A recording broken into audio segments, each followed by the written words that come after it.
Close your eyes for a second. Feel that weight on your chest, the bills, the empty account, the quiet panic that never really leaves. Now hear this clearly. That feeling is not truth.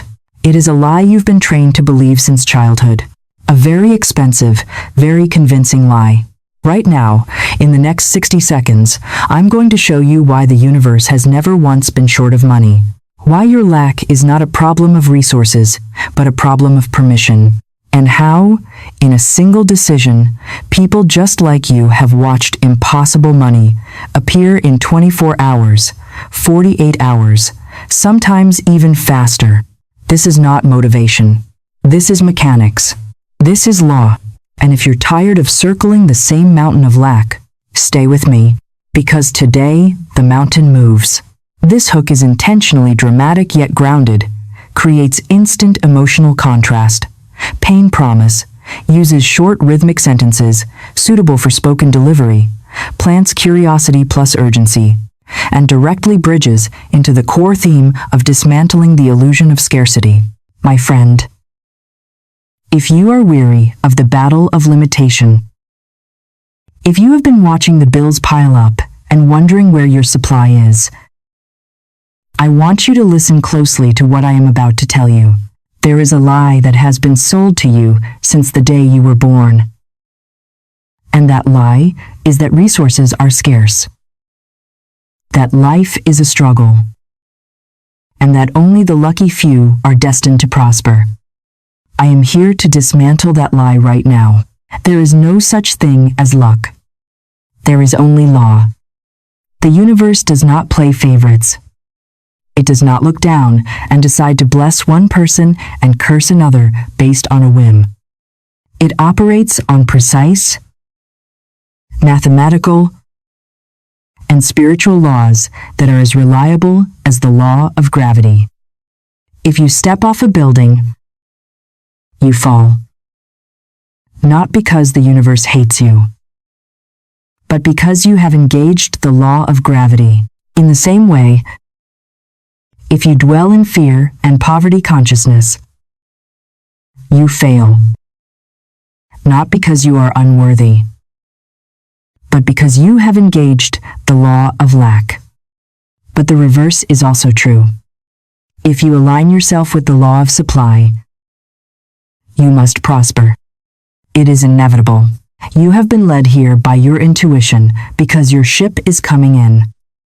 I know you have heard that phrase before, and perhaps you have rolled your eyes at it, thinking it is just a comforting metaphor. But I tell you that your ship has been trying to dock for years.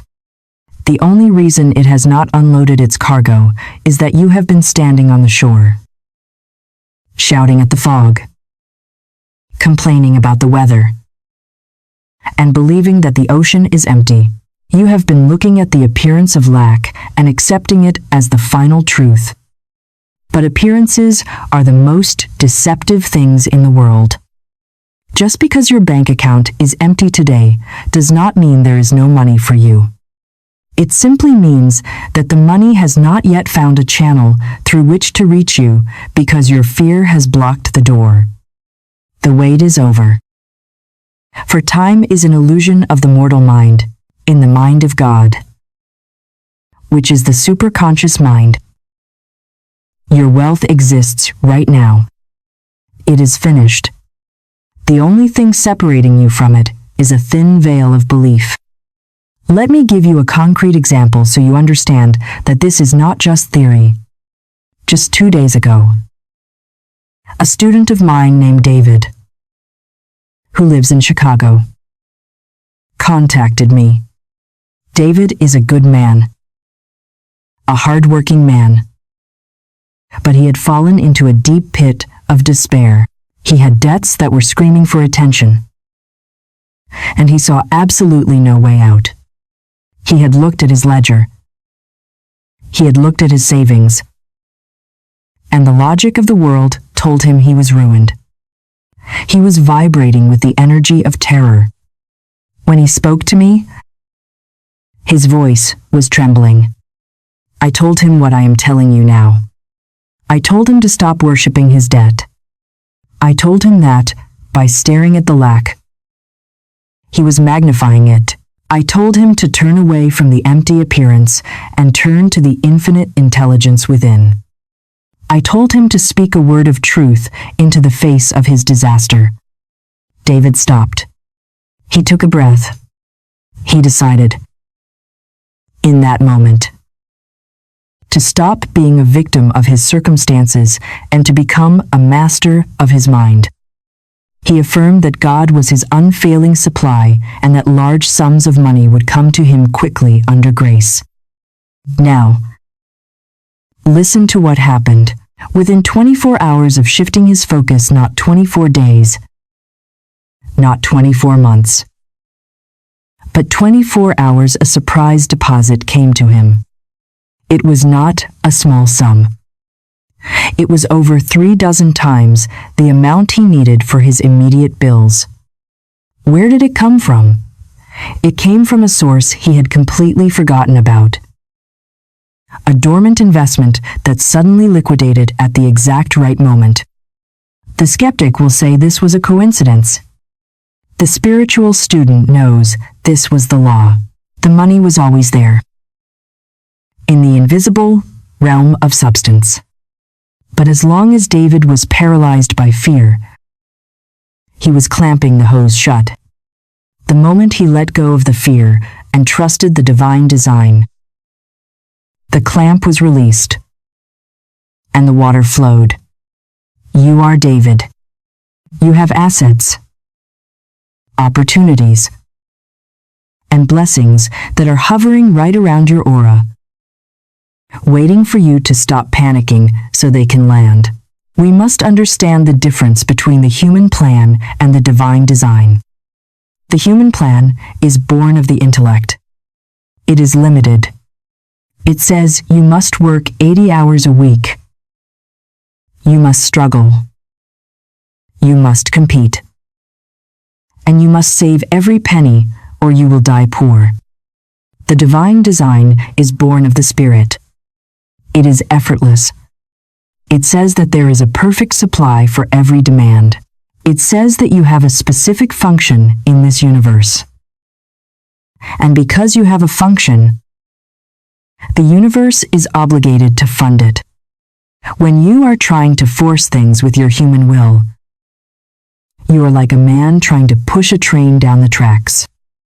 It is exhausting, and you will not get very far. When you align with the divine design, you are the passenger on the train. The engine does the work. Consider the story of Linda, another student of mine. Linda owned a small shop. It was a beautiful shop, filled with lovely things. But it was empty, day after day. She sat there watching the door, worrying. She would say to herself, business is bad. Nobody is buying. The economy is down. Every time she said those words, she was casting a spell over her shop. She was putting a do not enter sign on the door of her business in the spiritual realm. People would walk by and not even notice the shop existed because her vibration of lack made it invisible. I told Linda to stop looking at the empty floor and to start seeing the shop full of customers. I told her to bless the door and welcome the spirit of prosperity. Yesterday, she called me.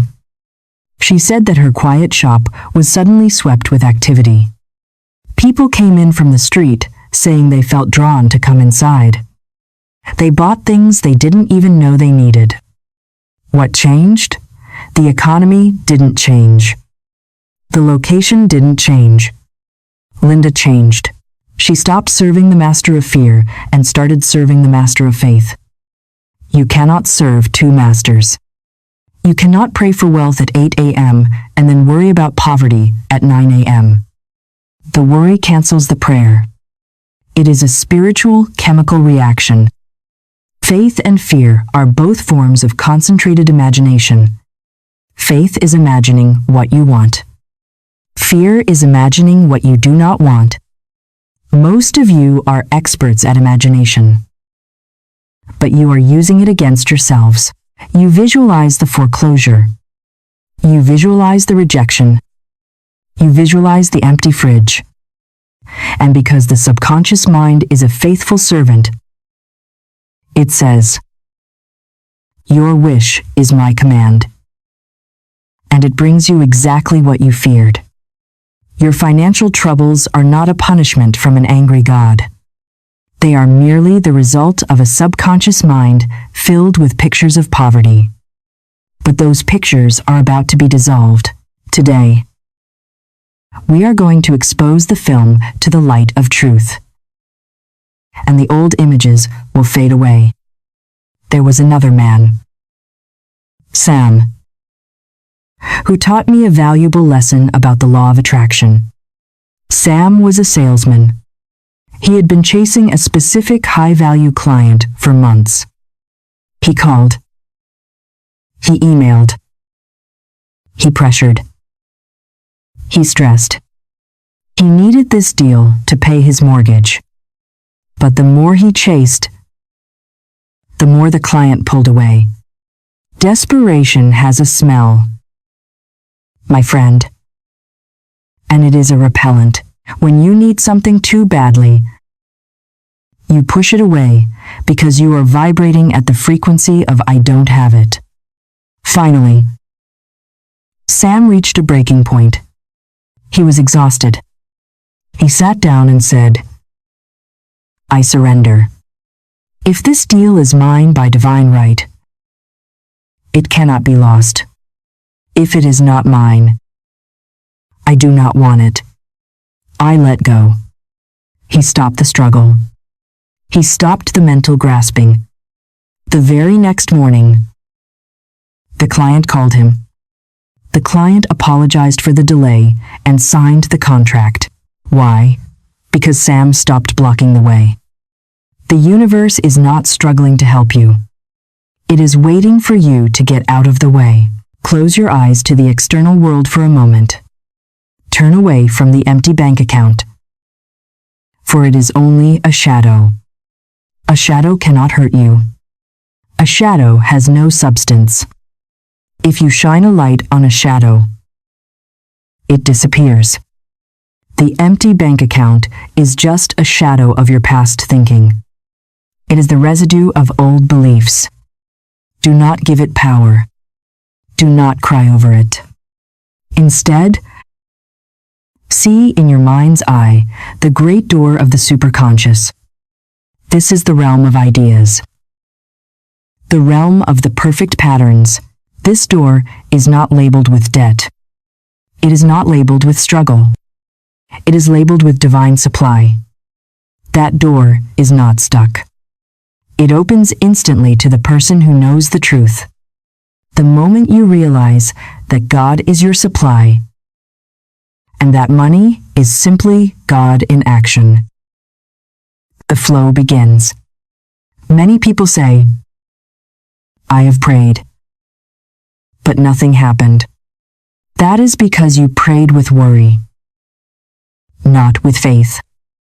You treated God like a spare tire, something to use only in an emergency, but God is the steering wheel.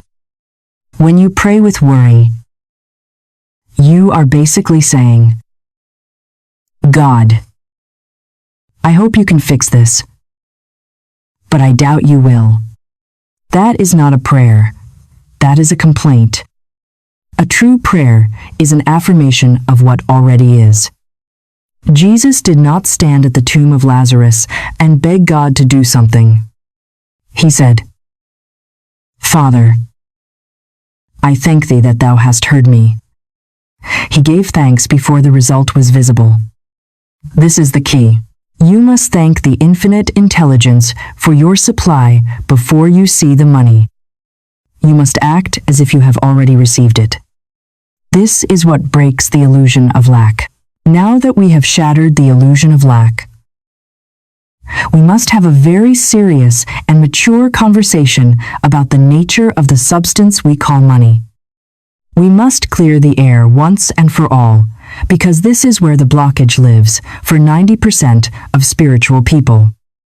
You have been taught, perhaps by your culture, perhaps by well-meaning but misguided religious teachers, that there is a conflict between God and mammon. You have been led to believe that to be spiritual is to be poor, and that to be wealthy is to be worldly, greedy, or corrupt. I am here to tell you, with the absolute authority of the law, that this is a lie. This lie is the iron gate that keeps your good from reaching you. If you secretly despise money, if you secretly think it is dirty or evil, you will subconsciously push it away. You cannot attract what you condemn. You cannot welcome a guest into your house if you are standing at the door holding a weapon. We must cleanse your subconscious mind of this toxicity right now. We must redefine what money actually is. To the material mind, money is just paper, metal, or digits on a computer screen. It is cold, hard, and unfeeling. But to the spiritual mind, money is not material at all. Money is God in manifestation. It is a symbol of freedom. It is a form of divine energy that allows you to move, to act, to create, and to bless. Think of money like the blood in your body. When blood circulates freely, the body is healthy, warm, and vital. When the blood is constricted or blocked, the body becomes sick. Money is the circulating life force of the economic body. When it flows freely in your life, you are healthy. You are able to help your neighbor. You are able to feed your family. And you are able to fund your dreams. When it is blocked, you become constricted, fearful, and paralyzed. Poverty is not a virtue. Poverty is a disease of the circulation. It is a form of energetic congestion. Many of you have been afraid to ask, largely because you think it is humble to ask for little. You pray, God, just give me enough to get by. That is an insult to the infinite. Imagine a prince going to his father, the king, and asking for a single crust of bread. The king would be heartbroken. The king wants to give the prince the keys to the kingdom. God is the giver and the gift. God is the source of all supply. If God is infinite, and you are made in the image and likeness of God, then your natural state is one of infinite abundance. Lack is a breakdown in your realization of the Father. It is a form of spiritual amnesia. You have forgotten who you are. And so you have settled for the scraps under the table when a banquet has been prepared for you. Let us address the scripture that is so often misquoted. The love of money is the root of all evil. Notice it says the love of money, not money itself. When you love money more than God, when you hoard it, when you cheat for it, when you make it your idol, that is error. That is fear. But when you see money as a tool, as a servant of the Most High, it becomes a blessing. It is about dominion. It is about God financing the divine design of your life. Every single person watching this video has a divine design. There is a picture in the superconscious mind of the life you were meant to live. Perhaps you were meant to be a great artist, a writer, a business owner, or a philanthropist. Ask yourself this question. Can you fulfill that destiny if you are constantly battling the wolf at the door? Can you paint your masterpiece if you are worried about the rent? Can you help the poor if you are one of them? No, you cannot. God intends to remove lack from your life, not so you can be lazy, but so you can be effective. Lack is a distraction. It is a terrible, consuming distraction that takes your eyes off your purpose. When you are broke, you spend all your mental energy thinking about survival. God wants you to spend your mental energy thinking about creation. Therefore, wealth is necessary for your spiritual unfolding. You have a right to be rich because you have a right to be free. We must go deeper into the psychology of this. Many of you carry ancestral beliefs about poverty. You saw your parents struggle. You heard them fight about bills. You heard phrases like money doesn't grow on trees or filthy rich. These phrases are like viruses in your computer program. They operate in the background, sabotaging your efforts. You might work hard. You might get a good job. But then something happens. The car breaks down. You lose the wallet. Or you make a bad investment. That is not bad luck. That is your subconscious mind obeying the command that money is bad. It is getting rid of the evil substance to keep you good. Today, we are rewriting that code. We are declaring that money is clean. Money is beautiful. Money is the energy of appreciation moving between people. I want you to imagine money as a spiritual substance. Like light. If you have a window in your house, you do not feel guilty for letting the sunlight in. You do not say, "Oh, I am taking too much sun. I should leave some for the neighbors." No. You know that the sun is infinite. Your receiving the light does not diminish the light for anyone else. In fact, if you let the light in, your house becomes bright, and you can see to help others who are stumbling in the dark. Wealth is the same. It is not a zero-sum game. The supply of the Spirit is inexhaustible. When you prosper, you do not take away from others. You prove the law for others. You become a lighthouse. A lighthouse does not hide its light. It shines it boldly to show ships the way. Your prosperity is your testimony. It is proof that the law works. There is a concept I call the armed truce that many people have with money. They are not at war. But they are not friends.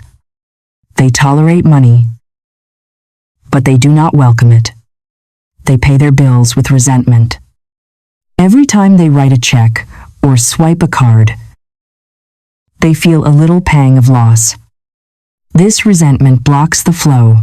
You must make friends with mammon. You must spiritualize your transaction.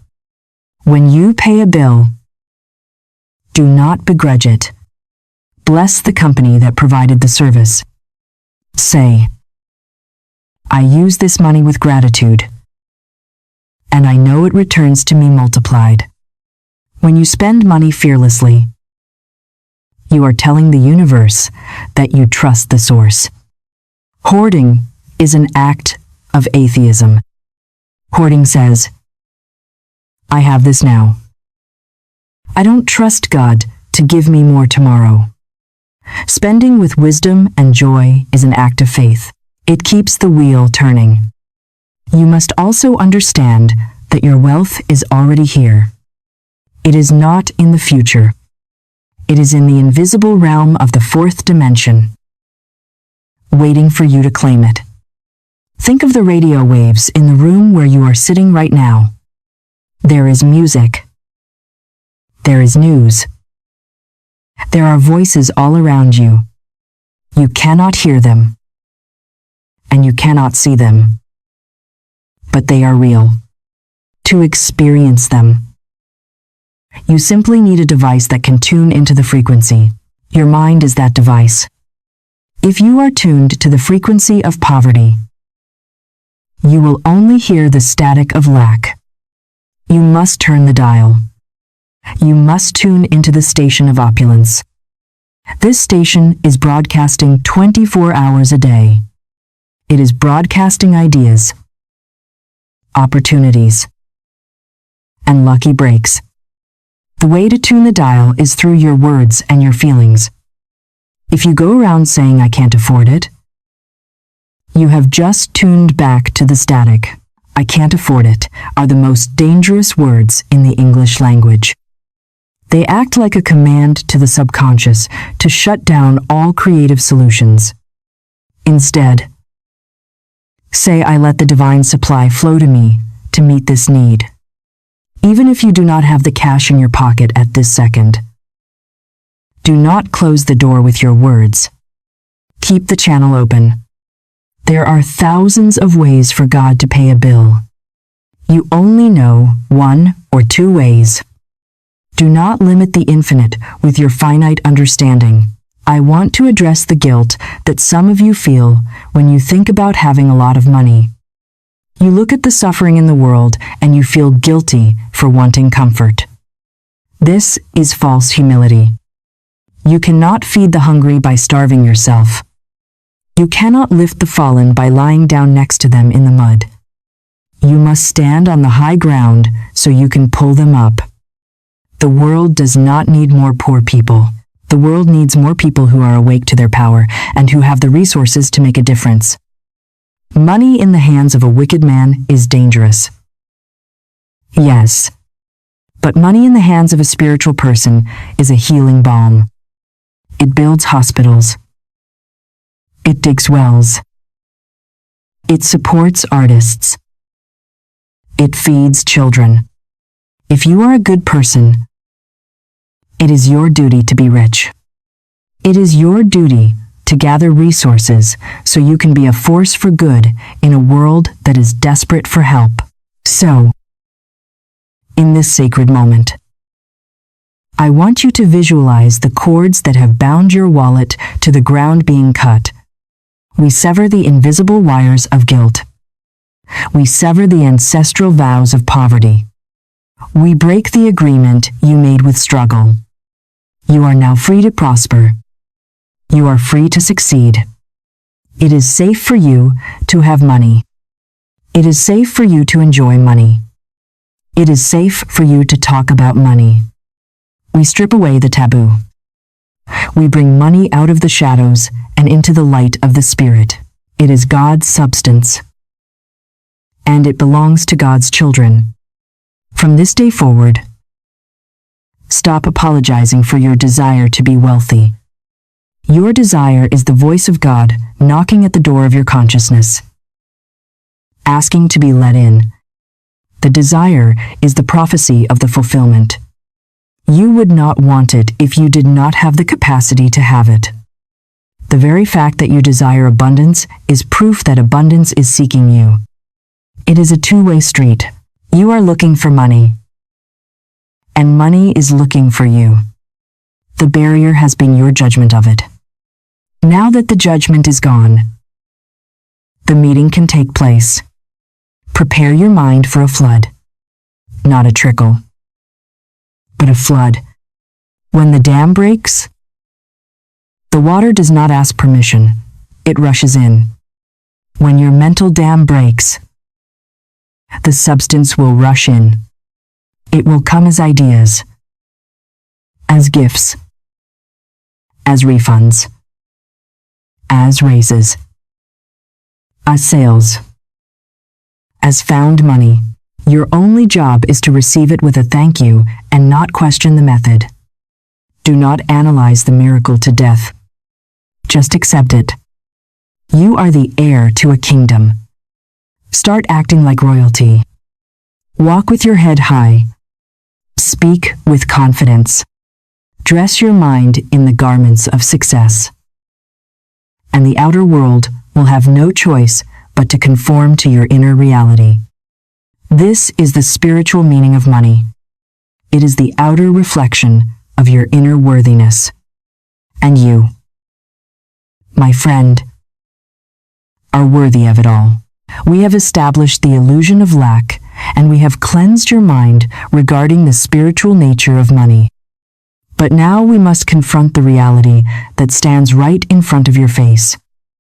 You may feel that even though you know the truth intellectually, there is a massive, solid, immovable barrier between you and your good.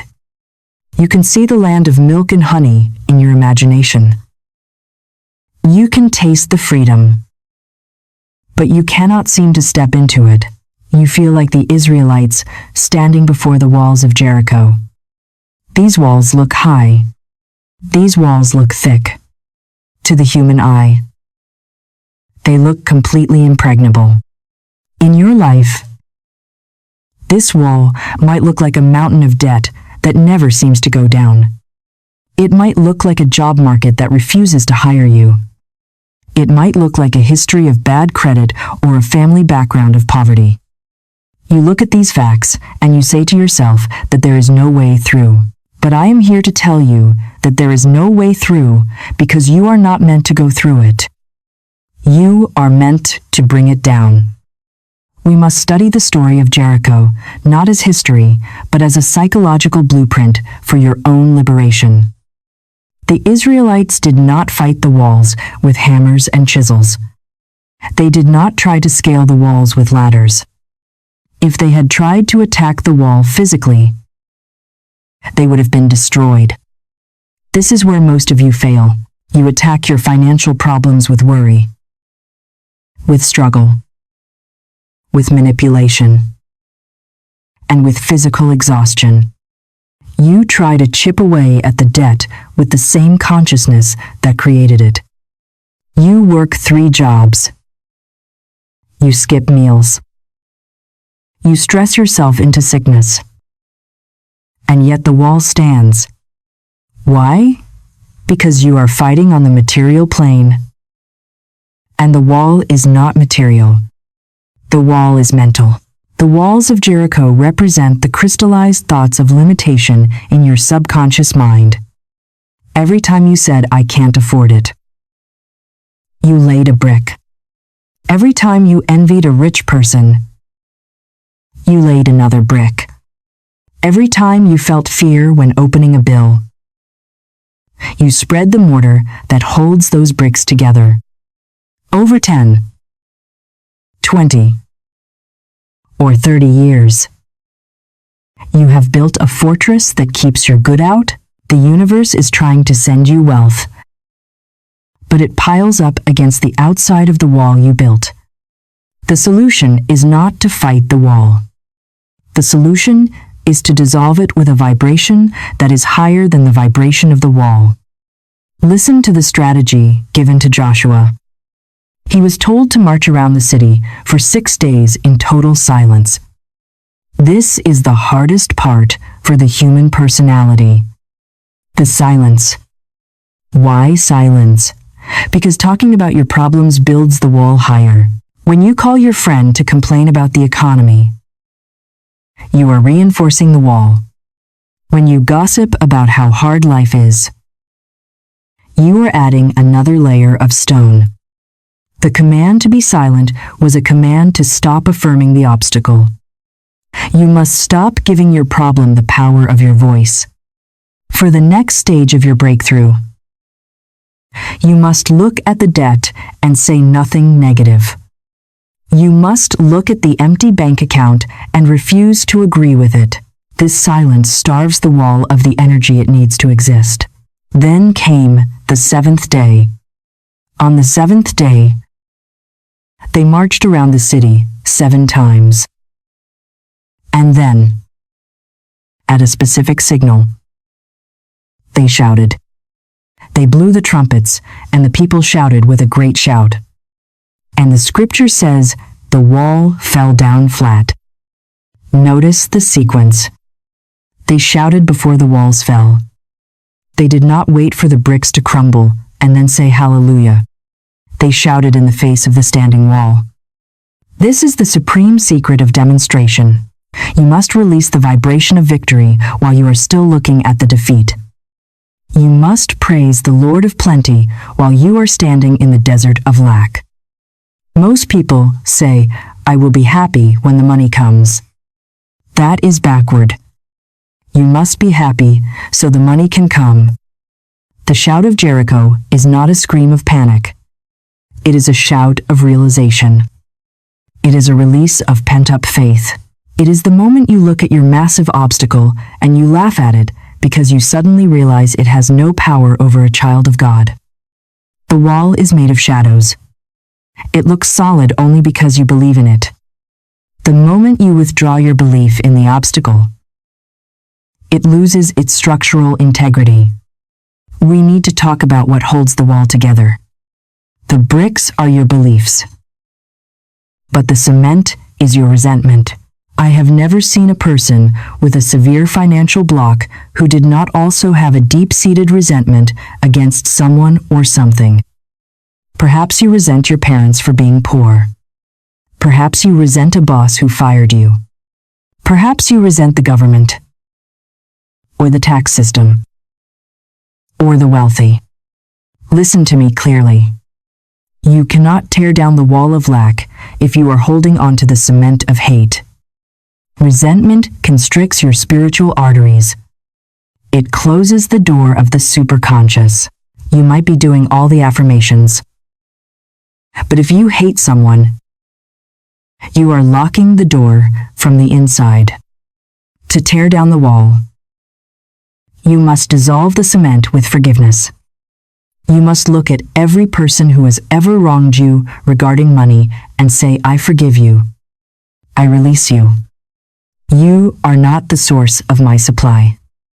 God is." When you forgive, you wash away the mortar. And when the mortar is gone, the bricks cannot stand. They simply tumble down. I have seen people receive massive checks in the mail the day after they finally forgave an old enemy. It is not magic. It is physics. You unblocked the flow. Let us go deeper into the nature of this shout. This shout is your affirmation of truth. It is your declaration of independence from the collective hallucination of poverty. You must stand before your bills and declare, "God is my supply, and big money is coming to me quickly under grace." You must say it until you believe it. You must say it until your voice shakes the atmosphere of your home. You are not talking to the air. You are talking to the subconscious mind. You are giving a command to the invisible forces. The universe is not struggling to help you. It is waiting for you to stop blocking the way. The abundance of the spheres is yours, but you have to claim it. A person can die of thirst while swimming in a lake if they refuse to drink. You are swimming in an ocean of substance, but your mouth is closed by fear. Open your mouth. Shout your truth. Drink your good. You might ask, "How do I know if the wall is falling?" You will know because your anxiety will vanish. The wall is made of fear. When the fear goes, the wall is effectively gone. Even if the physical manifestation hasn't shifted yet, the physical crumbling is the secondary effect. The primary event is the crumbling of the fear in your mind. The moment you can look at a debt notice and feel absolutely zero panic, you have blown the trumpet. The wall has fallen. The check is on the way. The physical world is slow and heavy. It takes a little time to catch up to the spiritual reality. But do not be fooled by the time lag. If you have shifted your energy, the result is inevitable. There is a concept of the armed truce which many of you are living in. You are not fighting the wall, but you are accepting it. You say, "Well, I guess I will just live with this limitation. I will just make do with less." This is a spiritual crime against yourself. You were not designed to make do. You were designed to overflow. Tolerating the wall is just as bad as building it. You must become intolerant of poverty. You must get to a point where you say, enough. That holy anger. That spiritual refusal to accept less than God's best is the energy that blows the trumpet. Passivity will never bring down Jericho. You need active, aggressive faith. Not aggression against people, but aggression against the lie of lack. Imagine the scene when the walls fell. It was sudden. It was catastrophic to the old order. When your breakthrough comes, it will not necessarily be a slow trickle. It often comes as a sudden, dramatic collapse of the old problems. The debt that seemed like it would take 10 years to pay off is wiped out in 10 days. The job you thought you weren't qualified for is offered to you with a signing bonus. The settlement you were told you would never get is awarded. God loves the sudden. Suddenly the Lord came to his temple. Your body is the temple. When you clear the debris, the Lord of supply enters suddenly. But you must be willing to walk over the rubble. When the wall falls, things might get messy for a moment. Your old life is collapsing to make room for the new. Do not look at the rubble and cry. Step over it. Walk into the city and claim your treasure. The treasure of Jericho was dedicated to the Lord. This means that when your wealth comes, you must recognize its source. You do not say, I did this with my hard work. You say, God did this with his law. If you take the credit, you rebuild the wall. If you give the glory, you keep the path open forever. As you sit here right now, I want you to identify your Jericho. What is the one big block?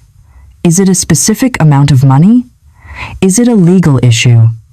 Is it a belief that you are too old or too young? Name it. Look at it mentally. Do not shrink from it. It is just a thought form. It has no life of its own. It is a parasite feeding on your fear. Starve it.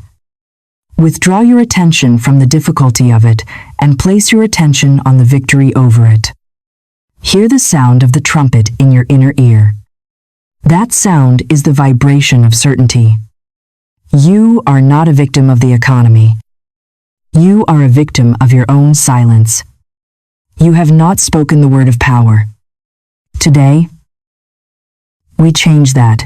We are marching around your problem right now with these words. We are creating a vortex of energy that the structure of poverty cannot withstand. The frequency of this message is shaking the foundations of your limitation. Can you feel it? Can you feel the cracks appearing in your doubt? That is the sound of freedom. The universe is impartial. It gave the victory to Joshua because he followed the instructions. It will give the victory to you if you follow the instructions. Stop complaining. Stop resenting. Stop accepting. March with your inner vision. See the end from the beginning. And then, when the Spirit moves you, release your faith in a great explosion of gratitude. Shout, "It is done," before you see a single dime. That shout is the key that unlocks the gate. The walls of Jericho have stood long enough. They have blocked your view of the horizon long enough. Today, they come down. Not by might, not by power, but by my Spirit, says the Lord of hosts. And when they fall, nothing will stand between you and the abundance that has been yours since the foundation of the world. Step forward. The way is clear. The rubble is under your feet. The city of gold is open. Enter in. Before we move on to the practical law of preparation, which is where most people fail to receive their money, I want to ask you a favor. If you felt the wall of limitation shaking as you listened to this section, if you felt a release of fear, please take a moment to like this video and subscribe to the channel. By doing this, you are not just helping the algorithm, you are making a public declaration that you are part of this community of abundance. You are signaling to the universe that you are ready for the next level. Join us, and let us dig the ditches of prosperity together. We now arrive at the phase of the demonstration where most people fail. You have heard the truth. You have torn down the mental walls of limitation. And you have claimed your good. But the question remains, what must you do while you wait for the manifestation to appear in the physical world? Most people sit down and wait passively. They fold their hands and say, God, I am waiting on you. But I am here to tell you that God is waiting on you. You cannot simply sit and wait for the harvest if you have not prepared the barn. This brings us to the law of preparation, or what I call digging ditches. There is a powerful story in the scriptures about 3 kings in the desert who were dying of thirst. Their armies were dehydrated. Their animals were dying. And there was absolutely no sign of relief. There was no cloud in the sky, no wind, and no rain. The situation looked hopeless to the human eye. They called upon the prophet Elisha, and his instruction was strange. He did not tell them to pray for rain. He told them to make this valley full of ditches. Think about the absurdity of this command from a logical perspective. You are exhausted. You are thirsty. And you are standing in a baking hot desert. The last thing you want to do is manual labor. The logic of the world says, wait until it rains, and then we will dig the ditches to catch the water. But the logic of the Spirit says, dig the ditches first, and then the rain will come to fill them. This is the law of preparation. You must prepare for the thing you have asked for before there is any visible sign of its arrival. If you are asking for financial independence, but you are living in a chaotic, cluttered home, you are not prepared. If you are asking for a new high-level job, but you are still dressing and speaking like a person with no prospects, you are not prepared. You are asking for the ocean, but you are holding a thimble. The universe can only give you what you have the capacity to receive. The ditches represent your capacity. Many of you are afraid to prepare because you are afraid of looking foolish. You think, what if I buy the expensive wallet and the money doesn't come? Then I am just a broke person with a nice wallet. This fear of disappointment is the very thing that stops the flow. Preparation is an act of defiance against the appearance of lack. When you prepare, you are telling the subconscious mind, I trust the sender so much that I am making room for the delivery. Imagine you invited a very important guest to your home for dinner. You would not wait until they knocked on the door to start cooking. You would clean the house, set the table, cook the food, and dress yourself hours in advance. Why? Because you expect them to come. If you do not prepare, it is an insult to the guest. It shows you do not really believe they are coming. Money is your guest. Success is your guest. If you are not setting the table, you are telling the universe, I don't really believe you are going to show up. And the universe, being a mirror, reflects that disbelief back to you as delay. You must understand that your listening right now is the first shovel striking the earth. By staying with this message, by focusing your mind, you are digging a ditch in your consciousness. But you must take this into your physical world. You must demonstrate your faith. Faith without works is dead. These works are not struggle.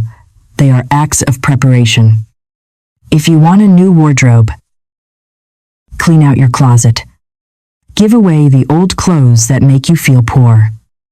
Nature abhors a vacuum. If you create an empty space in your closet with the intention of filling it, the law of supply must fill it. But if your closet is stuffed with old, ragged things because you are afraid to let them go, you are saying, I cling to the old because I don't trust the new. You cannot receive the new while holding on to the old. You must let go. This brings us to the concept of the beggar identity. The large sum of money you are praying for is not coming to a person defined by lack. It is coming to a person who knows they are a child of the King. You must release the image of yourself as a beggar. A beggar asks for scraps. A steward prepares for resources. You must shift your identity from one who needs to one who manages.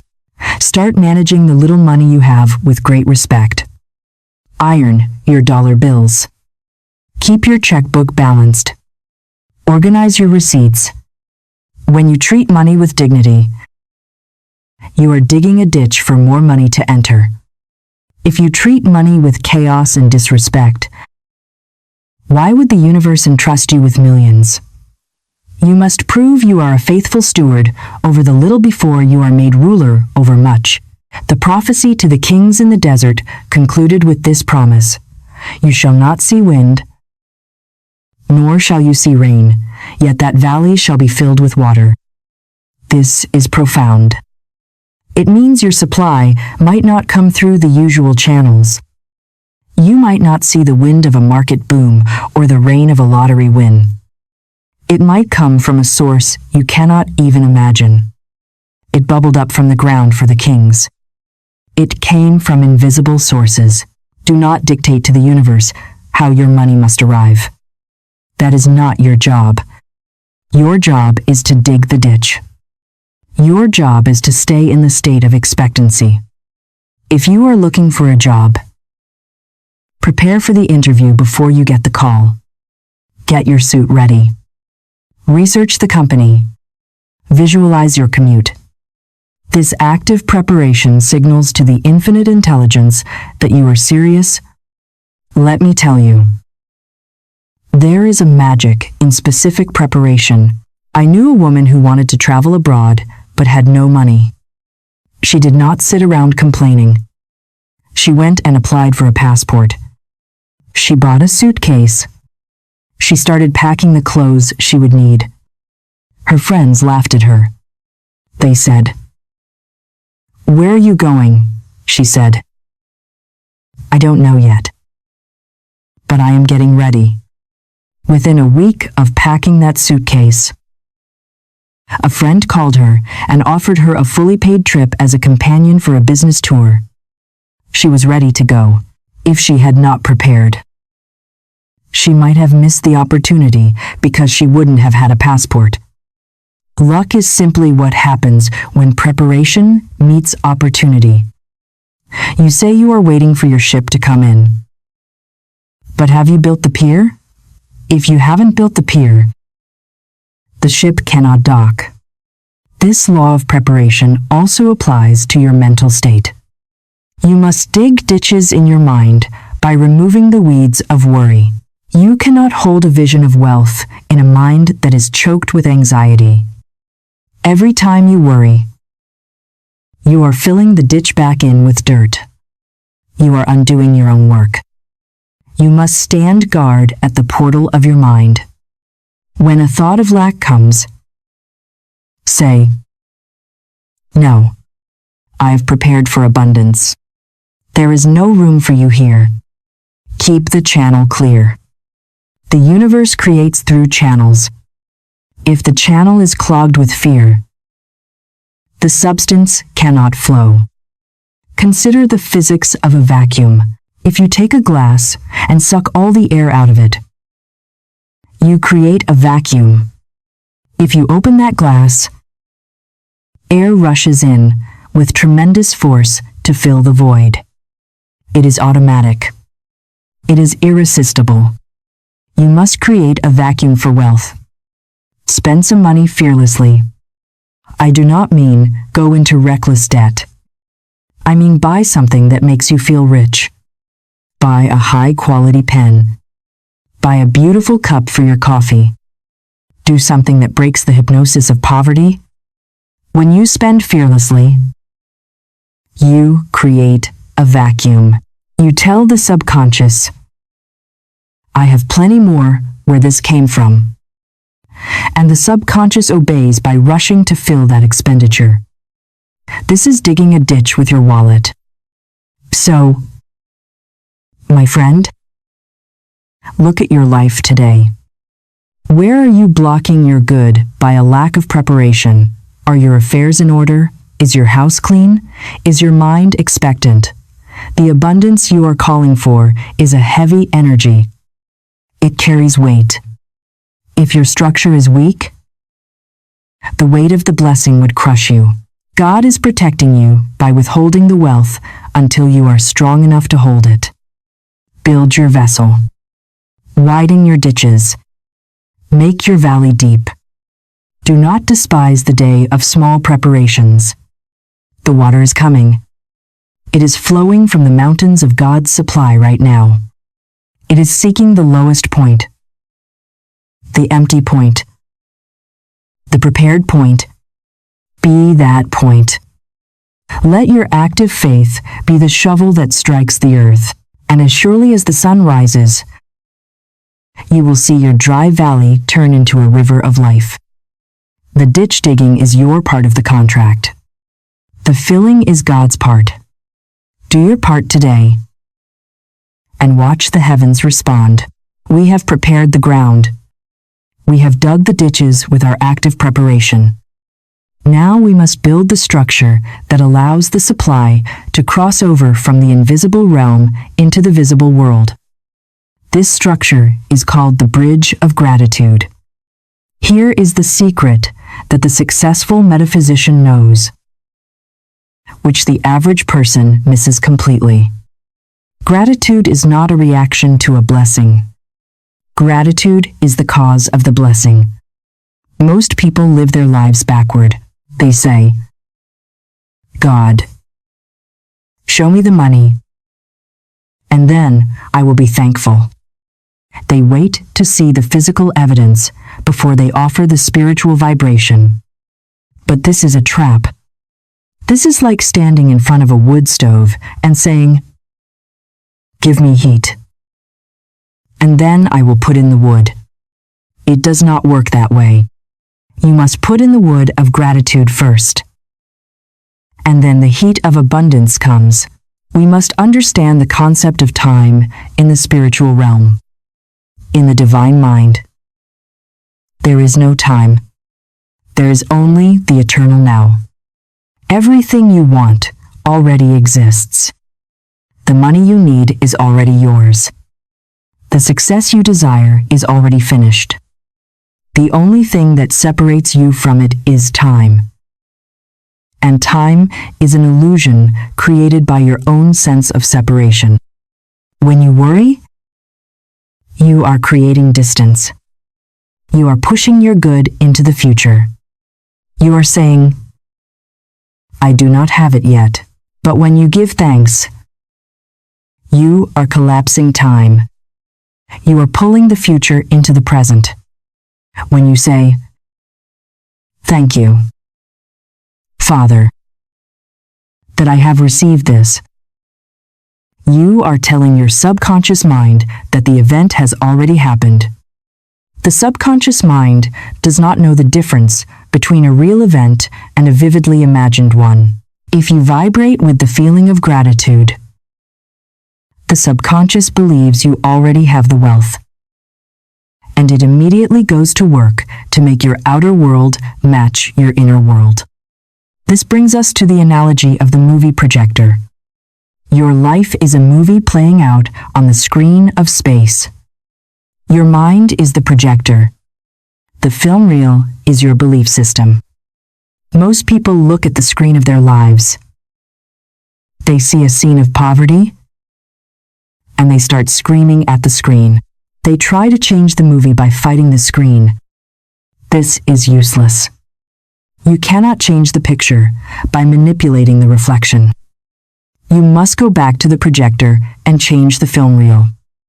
Gratitude is the tool that splices a new scene into the film. When you are grateful for abundance that you cannot see yet, you are loading a new reel of film into the projector. You are projecting the reality of wealth before it appears, and because the law of projection is absolute. The picture on the screen must change to match the film in the camera. You must learn to be thankful for the harvest while the fields are still bare. This is the supreme test of your faith. Anyone can be thankful when they are holding a check in their hand. That requires no spiritual power. That is merely a reaction. But to stand in the middle of a lack, to look at an empty bank account, and to feel a genuine wave of thanksgiving for the supply that is on its way. That is mastery. That is what Jesus did when he multiplied the loaves and fishes. He did not look at the scarcity and complain. He looked up, gave thanks, and broke the bread. The thanksgiving multiplied the substance. Your gratitude is the multiplier. If you complain about what you have, you shrink it. If you give thanks for what you have, you expand it. This practice of collapsing time requires you to live in the feeling of the wish fulfilled. You must walk through your day with the secret knowledge that your ship has docked.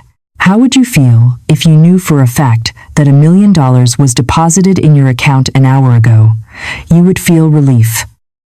You would feel joy. You would feel a quiet confidence. You would not be frantic. You would be at peace. You must generate that feeling now. You must wear that feeling like a garment. Gratitude is the frequency of that feeling. When you wake up in the morning, before your feet hit the floor, is say, "Thank you for the financial surprises that are coming today." You are setting the frequency of your radio dial. If you wake up and say, "Oh no, another day of struggle," you have tuned in to the struggle station, and you will hear nothing but bad news all day. Gratitude tunes you into the station of opulence. There is a powerful psychological shift that happens when you thank the universe in advance. You stop being a beggar and you become a creator. A beggar pleads. A creator commands through thanks. When you worry, you are meditating on the problem. You are using your imagination to build a shrine to your lack. When you give thanks, you are meditating on the solution. You are using your imagination to build a temple to your supply. You cannot be worried and grateful at the same time. It is impossible. They are incompatible vibrations. Therefore, gratitude is the cure for worry. Whenever the fear of debt tries to enter your mind, do not fight it. Displace it. Replace it immediately with a thought of thanksgiving. Say, "I am so grateful that my needs are met." The fear will evaporate because it has no place to stand. You might ask, "But isn't this lying to myself? Isn't this pretending?" No. It is getting in sync with the higher truth. The truth is that you are rich. The lie is that you are poor. The appearance of poverty is the lie. When you give thanks for your wealth, You are acknowledging the spiritual fact over the material fiction. You are acknowledging the divine design. You are building a bridge over the gap of lack. Every thank you is a plank in that bridge.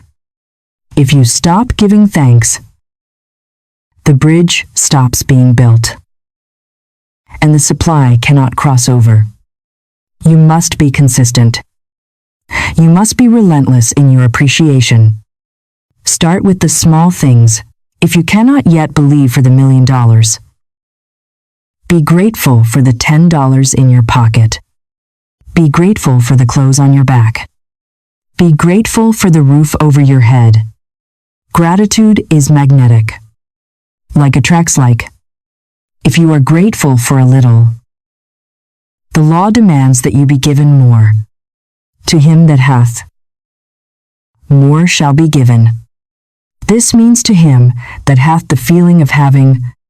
Gratitude is the feeling of having. If you feel rich in spirit, you will become rich in coin. If you feel poor in spirit, even if you win the lottery, you will lose it all, because your vibration does not match the money. We are rewiring your nervous system to accept good. For years, you may have been wired for anxiety. You wait for the other shoe to drop. You expect bad news. This expectation is a form of negative prayer. We are using gratitude to wire you for positive expectation. We want you to wait for the other shoe to drop, but expect it to be a golden shoe. We want you to flinch when the phone rings, not with fear, but with excitement. Who is blessing me now? This shift in perspective changes your chemical makeup. It relaxes the body. It opens the mind. And an open mind can see opportunities that a closed, fearful mind would miss. So, here is your assignment. For the next few days, I want you to act as if the transfer has already occurred. I want you to walk around your house and thank God for the abundance that is filling every room. Thank the chair you are sitting on. Thank the water you drink. Thank the air you breathe. Elevate your vibration until you are buzzing with joy. This high vibration is the signal to the universe that you are ready. It is the confirmation slip you sign for the delivery of heaven's package. The package cannot be delivered until you sign for it. Your gratitude is the signature. Do not withhold your signature. Sign it boldly. Sign it daily. And watch how quickly the gap between your prayer and your answer closes. The bridge is built. Walk across it. We have now reached the point in our spiritual work where we must take the limits off the infinite. We have prepared the vessel, and we have built the bridge of gratitude. Now, we must address the specific mechanics of how the supply actually reaches you. This is where the human mind often stumbles because the human mind is addicted to the how. You look at your current job, your current salary, or your current pension, and you calculate exactly how much money you can have. You say, I make this much per hour. Therefore, I can only afford this much. This is the logic of the calculator, not the logic of the creator.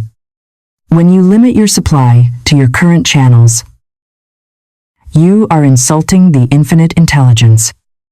You are telling the ocean that it can only feed you through a garden hose. Today, we are going to cut the hose and open the floodgates. We are going to speak about opening unexpected channels of supply. You must understand that God is a strategic God. He does not release blessings merely to make you comfortable in your lethargy. He releases blessings to make you formidable for His purposes. The large amount of money heaven has earmarked for you is a tool. It is a resource for kingdom assignments you have yet to imagine. It is the funding for the vision that has been simmering in your heart. It is the capital for the business that will employ and bless many. It is the means to clear every debt so you can run unhindered into your destiny. Therefore, the universe is not limited by your paycheck. The paycheck is just one tiny channel. It is not the source. God is the source. If you lose the job, you have not lost your source. You have simply closed one channel so that a larger, better channel can be opened. The greatest mistake you can make is to dictate to the universe exactly how your money should come. You say, "I want to win the lottery." By doing that, you have closed a million other doors. You have told God, "Do not give it to me through a business idea. Do not give it to me through a gift. Do not give it to me through an investment. Only give it to me through this one tiny ticket." That is not faith. That is dictation. Faith says, "Infinite Spirit, open the way for my immediate supply. Let it come through the most direct and perfect channel." When you pray this way, you allow the universe to use its ingenuity.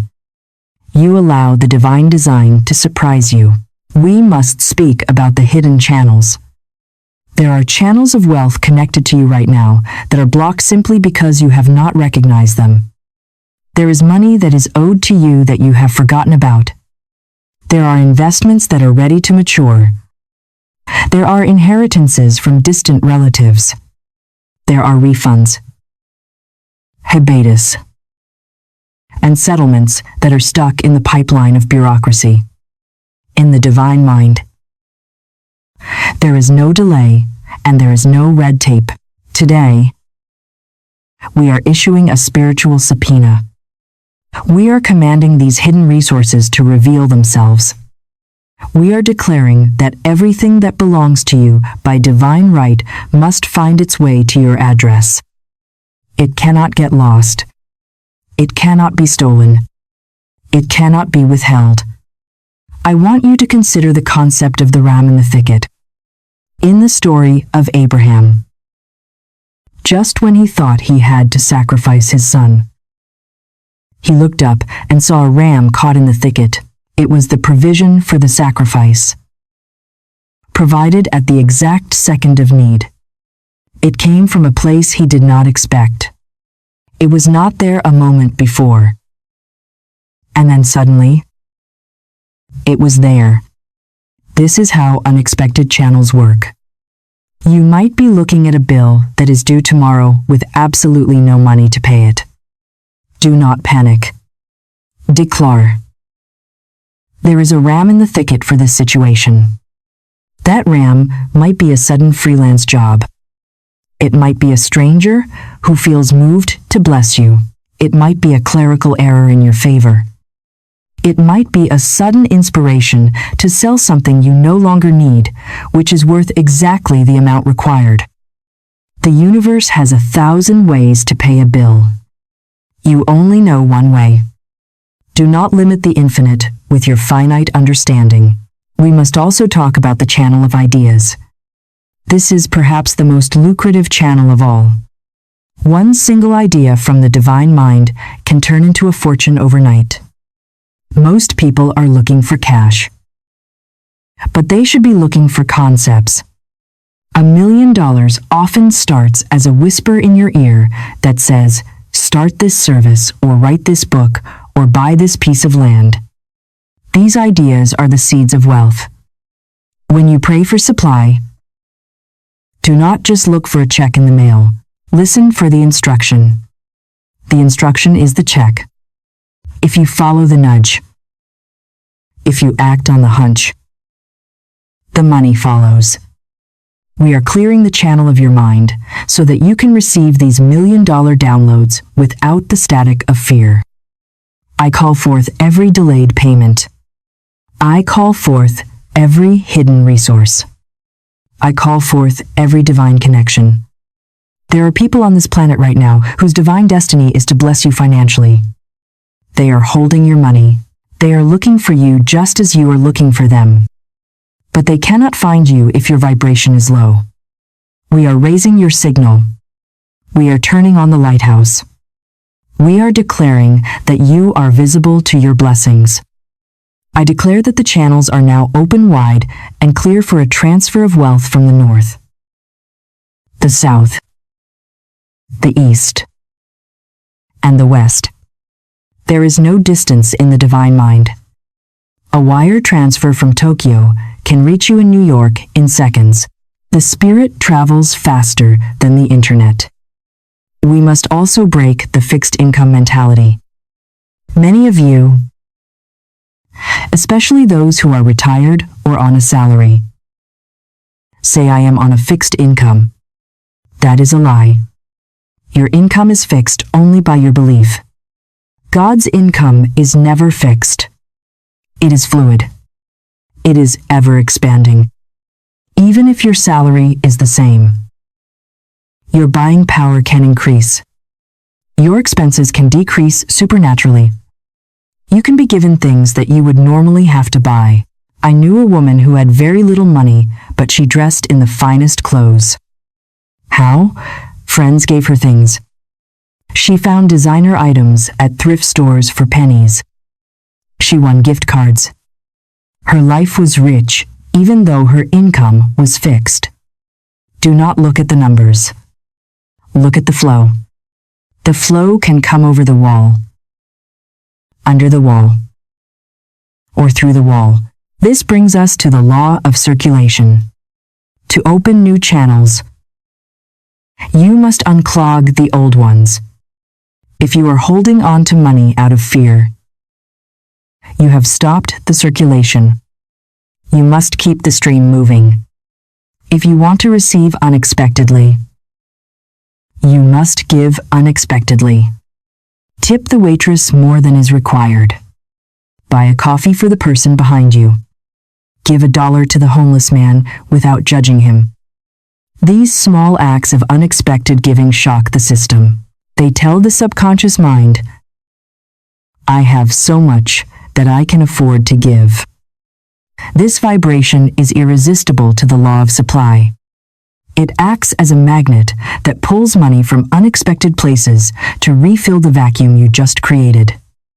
You cannot outgive God. If you open a small channel of giving, God will open a massive channel of receiving. There is a powerful spiritual decree I want you to use.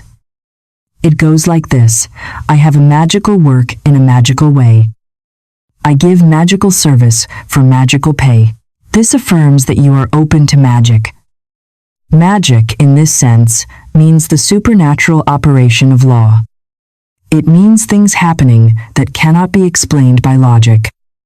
Contracts you did not lobby for will be offered to you.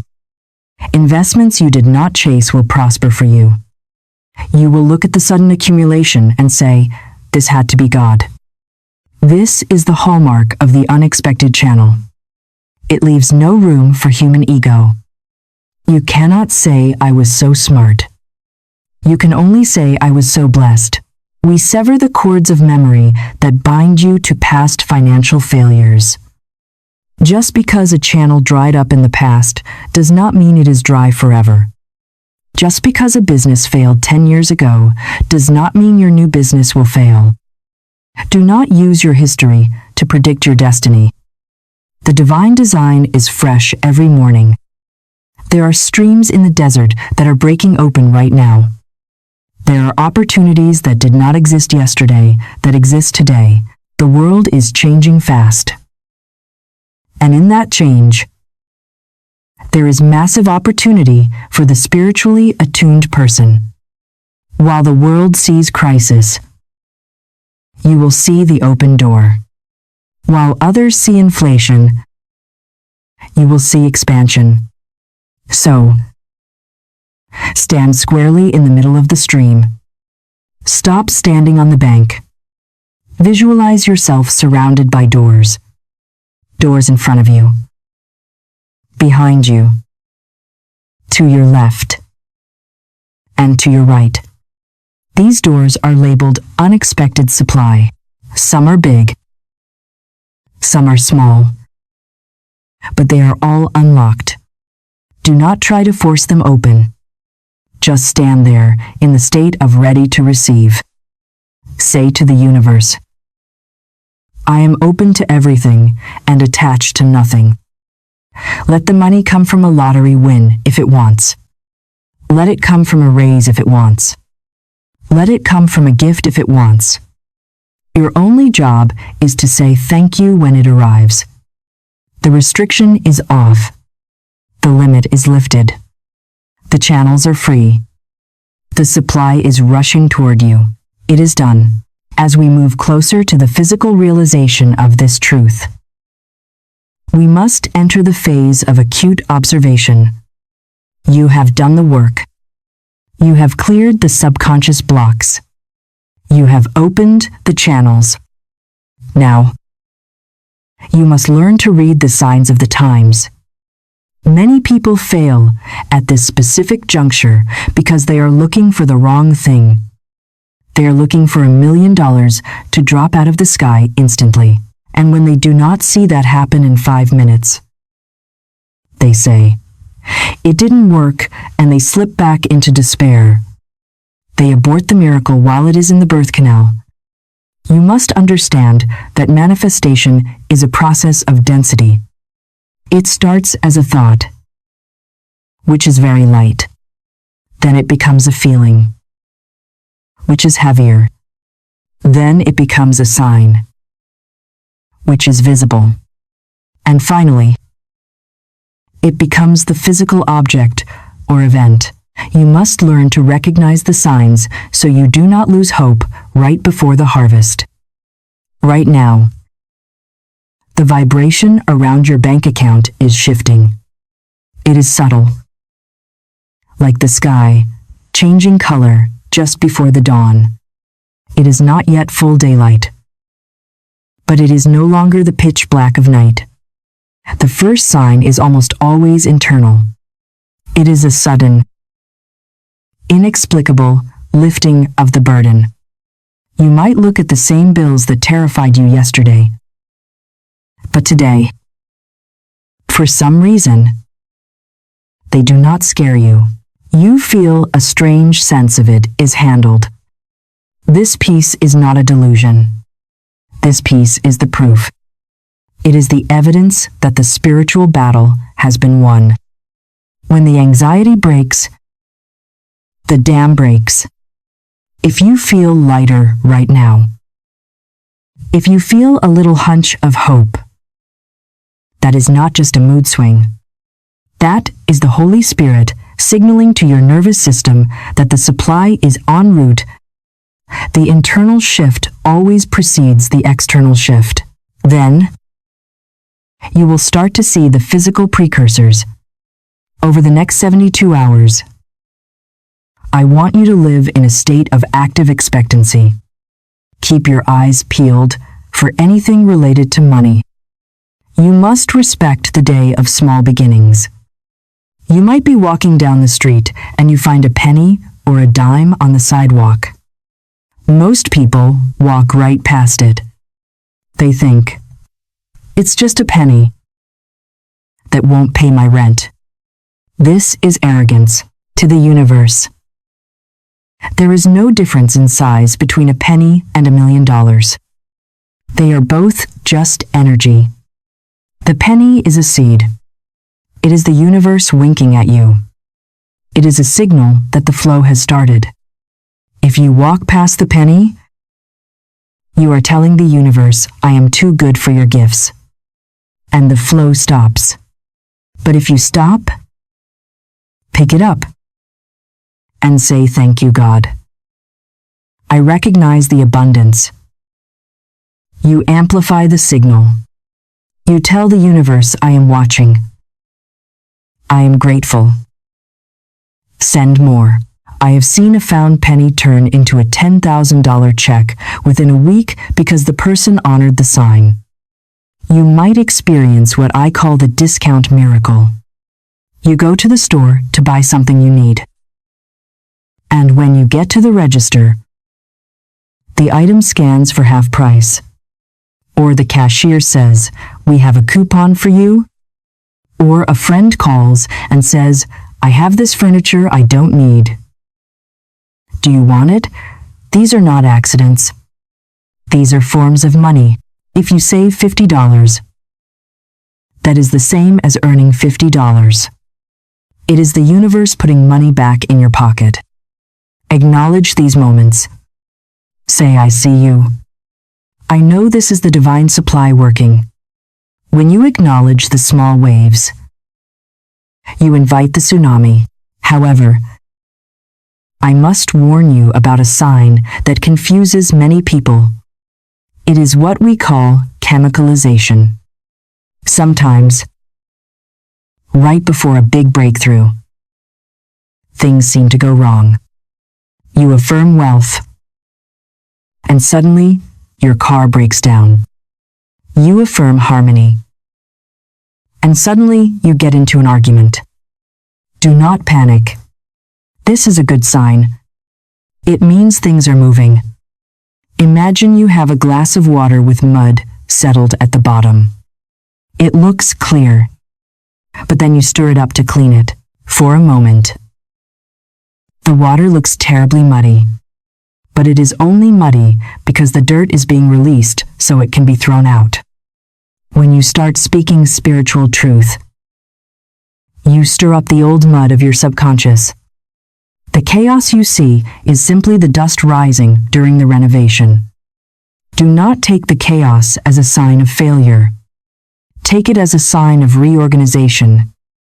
The universe is moving the furniture around to make room for your new piano. Stand still. Let the dust settle. The order that comes after the chaos will be magnificent. You will also notice synchronicities. You will start hearing people talk about money in a positive way. You will turn on the radio and hear a song about success. You will look at the clock and see 11:11 or 4:44. These are alignment numbers. They are the universe's way of saying, you are on the right track. You might get a sudden urge to go to a specific place or call a specific person. Follow that hunch. Intuition is the GPS of the divine. The logic mind says, "Why would I call him?" The spiritual mind says, "Just do it." That phone call could be the bridge to your fortune. The hunch is the whisper of God. If you ignore the hunch, you ignore the gold. Another sign is the release of envy. For years, you might have felt jealous when you saw someone driving a luxury car or living in a beautiful home. But suddenly, you see a rich person and you feel happy for them. You feel excited. You say, "Look at that abundance. That means it is possible for me too." When you can bless the wealth of another, you are vibrating at the frequency of wealth. You cannot attract what you resent. If you resent the rich, you drive money away. If you bless the rich, you invite money in. When you stop envying and start admiring, you know your own ship is close to the shore. You are no longer allergic to success, but be vigilant. As these signs appear, the army of the aliens will try to attack. The aliens are your old negative thoughts. They are the doubts. They are the voices of your skeptical friends or your fearful past. They will see you getting hopeful and they will scream. Don't be a fool. It's not happening. You are just imagining things. When these thoughts come, and they will come, you must treat them as tramps at the gate. A tramp has no business in your castle. Do not invite them in for tea. Do not argue with them. You simply slam the door. You say, "I know what I saw. I saw the sign. My good is here." You must defend your harvest before it is fully gathered. The birds will try to eat the seeds. Your faith is the scarecrow. There is also the sign of divine detachment. You reach a point where you know it is coming so strongly that you stop worrying about when. You stop checking the mail every 5 minutes. You stop refreshing your banking app.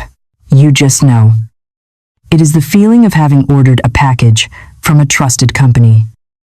You don't pace the floor, wondering if Amazon is going to deliver.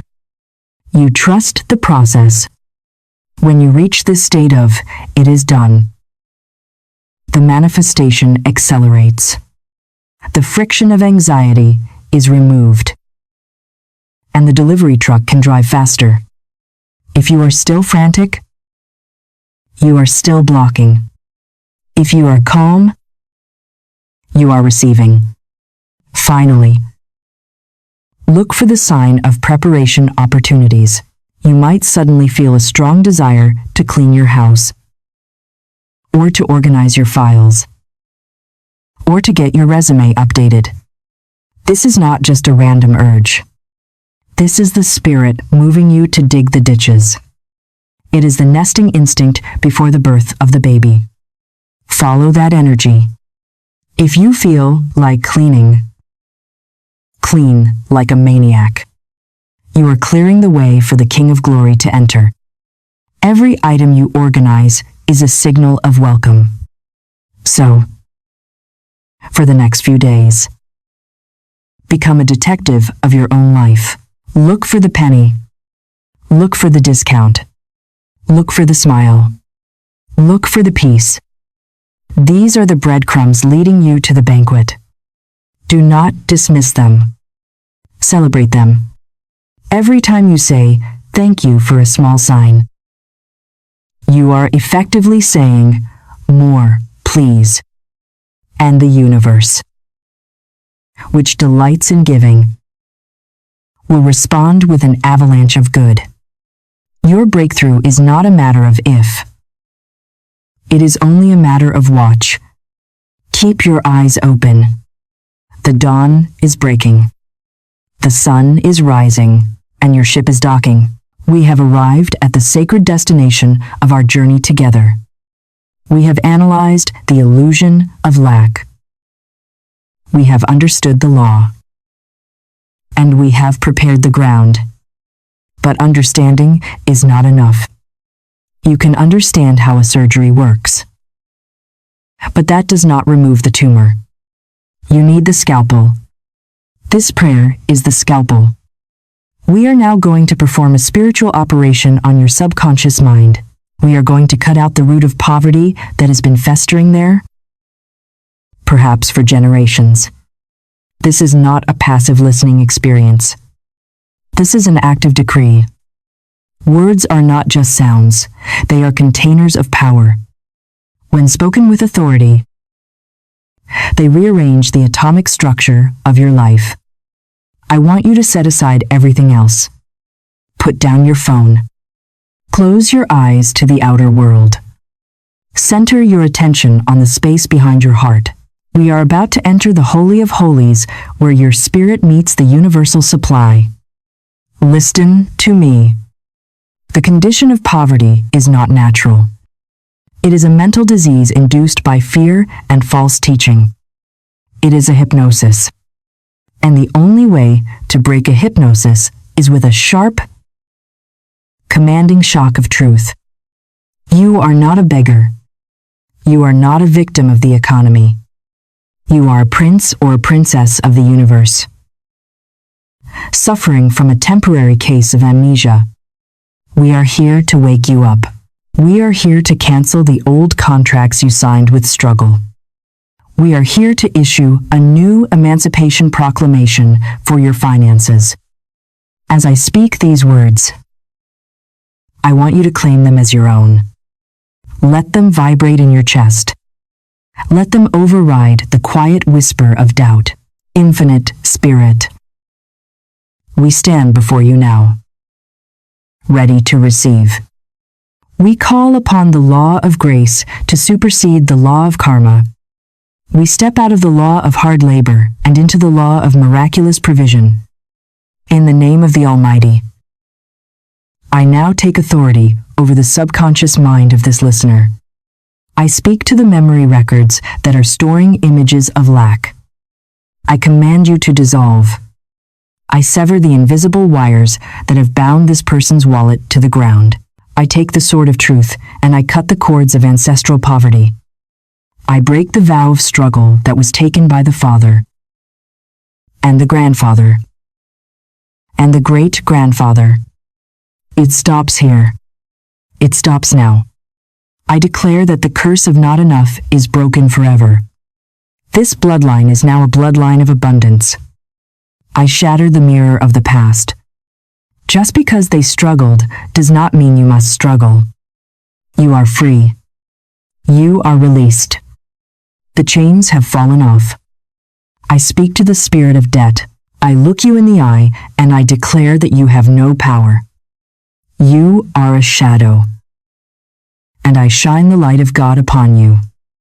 I command the debt to shrink and the supply to expand. I call forth supernatural debt cancellation. I declare that mistakes of the past are forgiven and the financial consequences are wiped clean. I plead the statute of limitations on all past financial errors. They are null and void. I wipe the slate clean. I declare that this person is starting over right now with a perfect credit score in the kingdom of heaven. And because it is true in heaven, it must manifest on earth. I now turn to the four corners of the earth. I speak to the north, the south, the east, and the west. I command you to give up your gold. I command you to release the resources that belong to this person by divine right. I declare that the channels are now open, wide, and clear. There is no distance in the divine mind. I call forward every delayed payment. I call forward every withheld bonus. I call forward the money that is stuck in legal systems, in insurance companies, in inheritances, and in the hands of others. I command it to be released. I place a magnetic pull on your bank account. I declare that your bank account is now an irresistible magnet for substance. Money is rushing to you to obey the law of its own nature. I call forth the hidden treasures of darkness. I decree that money you did not work for will find you. This is the gift of God. I command the release of unexpected income. I command the release of surprise checks in the mail. I command the release of gifts, of rebates, of refunds, and of dividends. I open the windows of heaven and I pour out a blessing that there is not room enough to receive. I declare that your capacity to receive is expanding right now. You are no longer a thimble, you are a reservoir. I remove the lid from your expectations. I speak to your career and your business.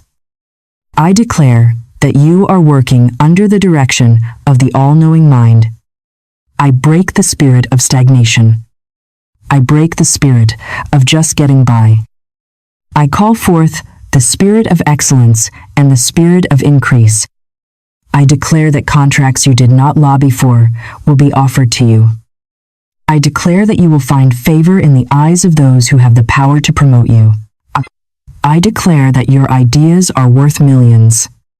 One idea from God can change your life forever. I command that idea to surface in your mind right now. I remove the fog of confusion and I replace it with the crystal clarity of divine guidance. You know what to do. And you have the courage to do it. I silence the voice of the accuser within you.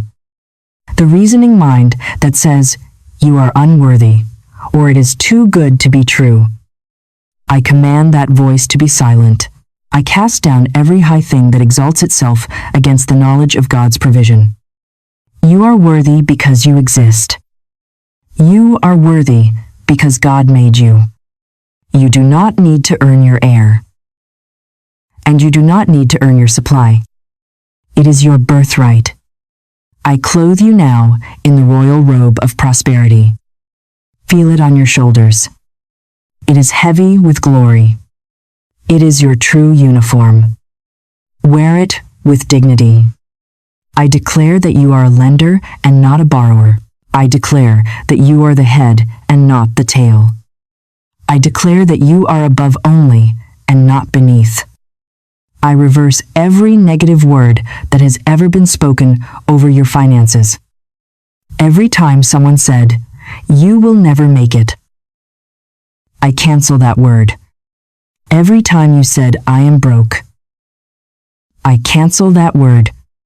I replace those words with the living truth. I am abundantly supplied. My cup runneth over. Goodness and mercy follow me all the days of my life. And now, I seal this prayer with the energy of gratitude. I do not ask. I thank. Father, I thank you that it is already done. I thank you that the wall is down. I thank you that the check is in the mail. I thank you that the solution is here. I thank you for the relief that is flooding this person's heart right now. I thank you for the joy that is returning. We accept it. We receive it. We do not doubt it. The transaction is complete. The matter is settled in the high court of the universe. There is no appeal. The verdict is wealth. X. The verdict is freedom. Let this prayer sink deep into the marrow of your bones. Let it rewrite your DNA. You are a new creation. The old struggle is dead. The new ease is born. Walk out of this room as a wealthy person. Walk out of this room as a free person. Do not look back at the burning city of your past. Look forward to the open gates of your future. It is done. It is done. It is done. And so it is. We have reached the end of this transmission. But this is not the end of the work. In fact, this is only the beginning of the manifestation. You must understand that what we have done here today is not merely an intellectual exercise. We have not just exchanged ideas. We have engaged in a spiritual transaction. The prayer you just heard and the truths you have absorbed have shifted the tectonic plates of your reality. You may not see the earthquake on the surface yet, but deep underground, the shift has occurred. The pressure has been released. The blockages have been shattered. Your breakthrough isn't coming in some distant future. It has already been released in the invisible realm. You are now in the joyful process of gathering the harvest. The only thing that can stop it now is if you go back to sleep. As you prepare to turn off this video and go back to your daily life, you face a critical choice. You can step back into your old identity. The one who worries. The one who checks the bank account with fear. The one who complains about prices. Or you can walk out of this interaction as a new creature. You must walk differently. You must hold your head higher. You must make plans from the place of this guaranteed abundance. When you look at your bank statement tomorrow, do not see the lack. See the space that is waiting to be filled. When you pay a bill, do not do it with a trembling hand.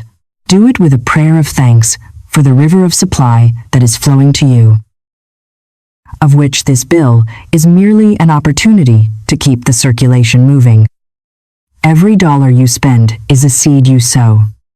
Bless it as it leaves your hand and say, "Go, and return to me multiplied." I want to warn you about the echo of the old life. For a few days, your old habits of poverty thinking will try to reassert themselves. The old neural pathways are deep, and they will try to pull you back into the rut of worry. This is normal. It is just the momentum of the past dying out. When a fan is unplugged, the blades continue to spin for a while. But the power is cut. Your poverty has been unplugged. The fear you feel is just the spinning of the blades. Do not be fooled by it. Do not give it power. Just watch it slow down and stop. Remind yourself, the power is cut. I am plugged into a new source now. You must become the guardian of this new consciousness. The world around you is hypnotized by lack. You will turn on the news and hear about recession. You will talk to friends who tell you about their struggles. You must not let their hypnosis infect you. You must stand in your truth like a rock in a river. Let the water flow around you. But do not be moved by it. You are living under a different economy now. You are living under the divine economy. And in God's economy. There is no inflation and there is no recession. There is only expansion. Guard this truth. Do not cast your pearls before swine. Do not tell your dreams to people who will ridicule them. Keep your secret treasure in your heart until it manifests in your hand. We spoke earlier about the wall of Jericho falling. Now that the wall is down, you must walk into the city and take possession. Possession requires action. It requires you to show up for your life. If you have an idea, act on it. If you have an impulse to call someone, make the call. If you see an opportunity, seize it. The universe will not do your part for you. It will open the door, but you must walk through it. God feeds the birds, but he does not throw the worms into the nest. The bird must fly out and get it. You must fly. You must meet the universe halfway. Your faith is the energy that propels your flight. I want to leave you with the image of the boomerang. The game of life is a game of boomerangs. What you send out returns. If you send out hate, hate returns. If you send out criticism, criticism returns. But if you send out faith, fortune returns. If you send out blessings, abundance returns. You have just sent out a massive boomerang of faith by listening to this video. You have sent out a decree of wealth. Now, wait for the return. It must come back. It is the law. Do not try to catch the boomerang while it is still in the air. Let it fly its course. Trust the arc. It will circle back to you. And when it lands, it will bring a harvest that you cannot contain. Therefore, let a holy expectancy become your new normal. Let it be the lens through which you view every email, every conversation, every piece of mail. The large sum of money is not a singular event, but the opening of a perpetual channel. It will come as sudden lump sums and as consistent, increasing streams.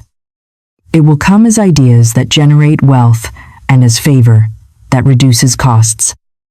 Your role is to steward the expectation.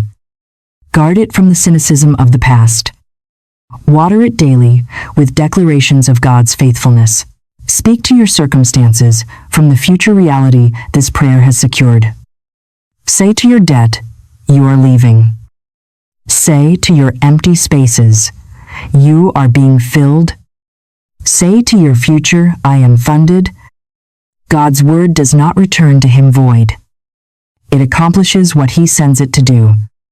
This video, these words, were his word sent directly to your life, and it will complete its mission.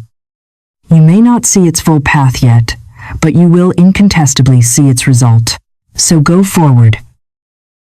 Walk lightly. And carry this confidence like a well-worn key in your pocket. You are not waiting for a miracle.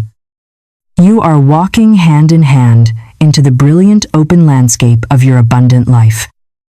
The transaction is complete. The matter is settled.